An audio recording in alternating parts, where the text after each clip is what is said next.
Okay, we are on chapter 8 of book 11, Lions at Lunchtime.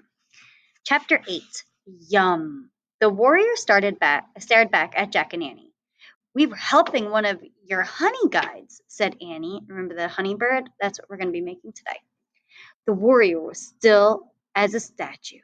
We didn't mean to steal anything, Jack said. In fact, it's all yours. We've had enough. Lots of good honey is still there, Annie said, smiling. The warrior narrowed his eyes. We're also going to make a beehive. Is he angry? Jack wondered. I'm sorry we were trespassing, said Jack. We come in peace. In fact, we bring gifts. He picked up his backpack and held it out to the warrior. The warrior still didn't move. This. Jack held up his book. Nothing. Jack reached into his backpack. He pulled out the big jar of peanut butter. Peanut butter? He pulled out the loaf of bread. Bread? Hey, how about peanut butter and honey sandwich? Yum, Annie said, watching the warrior. The warrior stared at the food. We'll show you, said Jack. As Jack unwrapped the bread, his hands shook. He shook because he was a little bit nervous. Annie opened the jar. We don't have anything to spread it with, she said. Use your fingers, said Jack. Excuse me, Annie said to the warrior. I have to use my fingers, but they're pretty clean. An elephant just do it, Annie, said Jack. Okay. She spread the peanut butter onto a slice of bread with her fingers. At the same time, Jack spread the honey from the beehive onto another slice.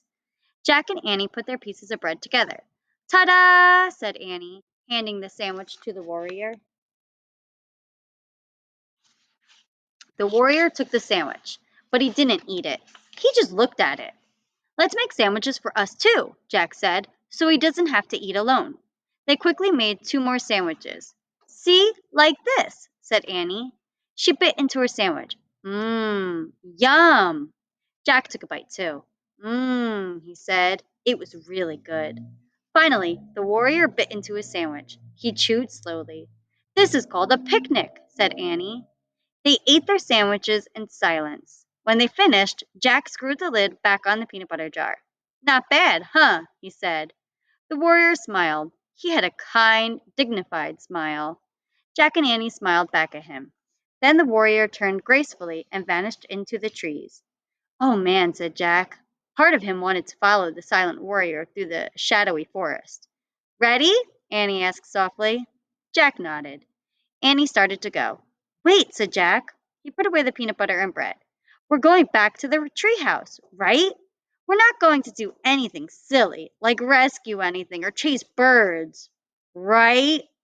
Those things aren't silly, said Annie. Don't forget that the bird gave us the answer to the riddle. Oh, right, said Jack. He looked at the little honey guide. She was on the ground, pecking at the honeycomb. Thanks, Jack said to the bird. Have a good feast, said Annie. Jack put on his backpack. Then he and Annie started out of the forest.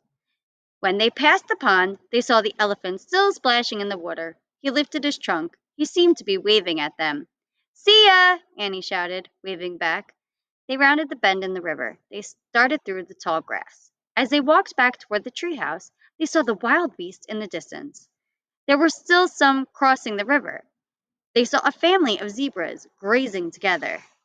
They saw lone giraffes walking from tree to tree, eating the leaves. And they saw a bunch of lions sleeping in the shade of a tree, the same tree that the treehouse was in. Whoops, said Annie. Jack's heart gave a jump. So there they are, he said. There they are. Who do you think is there? What do you think that Jack and Annie are talking about? Who does he mean when he said, so there they are? Who has he been looking for this whole time? Make your prediction. Who are they? Who is he talking about?